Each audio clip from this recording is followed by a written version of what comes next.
Power shakeup on Capitol Hill. House Speaker Nancy Pelosi stepping down from her leadership role, and Republicans are setting their agenda as they prepare to take the majority in the House. Hannah Brandt joining us live from Washington with all the details. Hannah, good morning.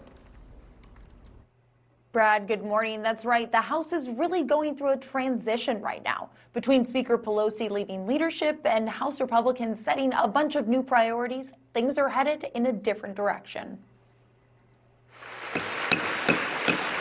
The House will be in order. The most powerful woman in politics is taking a step back. For me, the hour's come for a new generation to lead the Democratic caucus that I so deeply respect. Congresswoman Nancy Pelosi led House Democrats for nearly 2 decades and made history as the first woman to become Speaker of the House. Never would I have thought that someday I would go from homemaker to House Speaker. Fellow lawmakers celebrated her time as leader.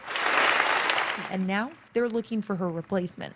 The top candidate to take over Democratic leadership is Congressman Hakeem Jeffries, who would be the first black party leader. But Republicans will have the majority in the House, and Congressman Kevin McCarthy is poised to be the next speaker. So either we're going to lead as a team or we're going to lose as individuals. And I think at the end of the day, we will lead as a team. Many Republicans want to start by investigating President Biden and his son Hunter Biden's business dealings. We want to know what the Biden administration is trying to hide from the American people and why they are not being transparent. Congressman James Comer and Jim Jordan are leading the charge, promising to dig deeper into the first family. I think there are all kinds of questions that need to be answered, and we're determined to get there. And starting in January, the Republican majority House and the Democratic majority Senate are going to have to work together and do some compromising in order to get any legislation passed. Live in Washington, I'm Hannah Brandt. Hannah, Democrats obviously at this point have kind of a time basis ahead of them, rushing to get things done before all that happens at the end of the year. So what are their top priorities at this point?